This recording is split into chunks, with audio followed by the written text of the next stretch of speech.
Hi BookTube, my name is Juan, I am just one reader, and today I will be answering a new tag that is starting to circle around BookTube, and I really hope we can get it there moving so that a lot of people do it. This is called the My Favorite Fiction Books tag, and it was started really by Olive from a book Olive, but she didn't do it as a tag. She just came up with this idea of talking about some of her favorite fiction books. And then it was Steve Donahue, our holy father of BookTube, one of our father figures on BookTube, I think, who weaponized or structured this proper tag. And of course, in true Steve fashion, he came up with a bunch of rules and regulations and requirements and fascist impositive rules in order to create this really great book tag. So some of the rules are you have to come up with 10 books, they have to be fiction, and they have to have been published in the 21st century. No classics, nothing pre-2000s. It has to be fiction, and you have to choose 10. You can rank them or not, but you have to choose your number one book out of all of them. So you have to rank at least the number one pick, which I have. And then another really cool rule is that you have to choose one book in your 10 books that is somehow linked with another book from the person whose video you saw and decided to make the tag. So because I saw Steve's original tag, I have chosen one book in my list that is based, or not based, but it's somehow linked to one of the books that he included in his choices for his own video. So I did exactly that. I came up with 10 books. I will go over them. I won't really give you much detail, and I will tell you which one I have chosen to link with Steve's video. And then I will give you my number one, which is really one of my favorite books ever. So let's do this in no particular order. The Da Vinci Code by Dan Brown, the original adrenaline-filled reading experience for me. This was the first time that I felt this kind of rush, this kind of propulsive, compulsive kind of reading experience. And it might not be, a literary masterpiece at all, but it's the Da Vinci Code, and I love it for what it did for me. When I read it, I was 11 years old, so I was really impressed by how much I enjoyed it. Then we have Fates and Furies by Lauren Groff. This book has a very interesting writing style that is so poetical and so well crafted and unique, and I just really loved the experience of getting immersed in her words. Then we have a somehow controversial book because some people love it, some people hate it. I really loved it. The Heart's Invisible Furies by John Boyne.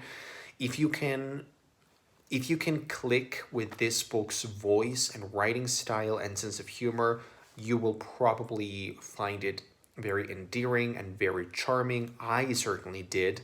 I also think that this book is very melodramatic. It's like a soap opera, and I just really loved that.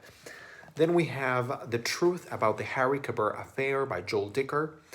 This is a sort of mystery noir thriller, and it is so enthralling and compelling. This is a very chunky book, but you can devour this book in a couple of sittings. It was wonderful to read. Then we have The Name of the Wind by Patrick Rothfuss. This is a book that I have found very charming, and I think this kind of idea of fantasy, Bildungsroman, following a character from childhood to his adult life is very interesting. I am very conflicted about this series because I don't see how Patrick Rothfuss will manage to complete everything that he has set out to do in just one final book, which has not been completed. So I almost want to say that I have lost faith in him, but I really want to be hopeful at the same time. But yeah, this original one I really love. Then we have The Ocean at the End of the Lane by Neil Gaiman. I actually wanted to choose Neverwhere by Neil Gaiman, but that was published in 1996, so I couldn't choose that, but I can choose this. And I actually think this book is better than Neverwhere, even though I personally love Neverwhere more because I think it's very inventive. But this book is such a gem. It's so bittersweet. To me, it's just such an emotional read. I love it. Then, whoa, I almost dropped a mountain of books. Then we have The Essex Serpent by Sarah Perry. What a delight. It's sort of a Victorian Gothic tale, but in a modern writing, a modern take on a Victorian Gothic story. I love the characters, love the writing. It's a very warm, cozy, but very chilling, sort of Gothic, mysterious kind of tale. And the characters are so lovely and they have great conversations. And just the cover alone makes me love the book. Then we have French Exit by Patrick Dewitt. This is a book that I read this year. It was actually one of the first books that I read in quarantine. And immediately after I read it, I said that this was going to be my favorite book of the year. Now, thus far, since I read this book, I have read more books that I have loved more than this.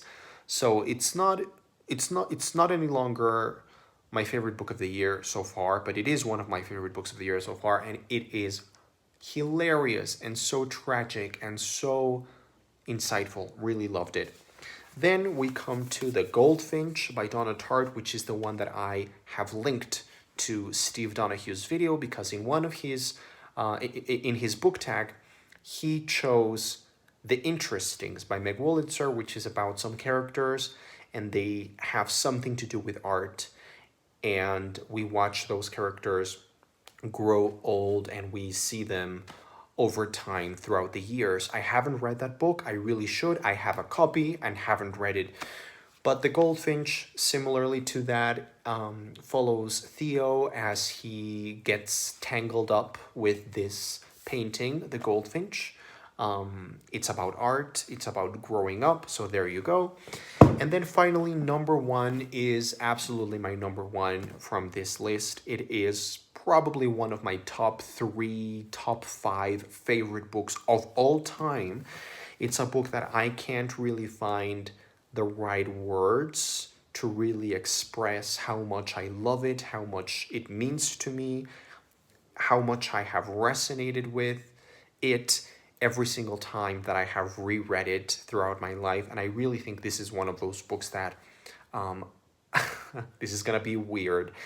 When I die, I wanna be buried in a coffin with a few books, and this is one of those books. That's a weird death fantasy. But that's The Shadow of the Wind by Carlos Ruiz Zafón. This is my original Spanish copy, La Sombra del Viento, The Shadow of the Wind. Carlos Ruiz Zafón, we just lost him a couple of months ago. I can't believe he's gone. He was very young, and I'm sure he still had many stories and wonderful ideas and characters in him that he could have given us.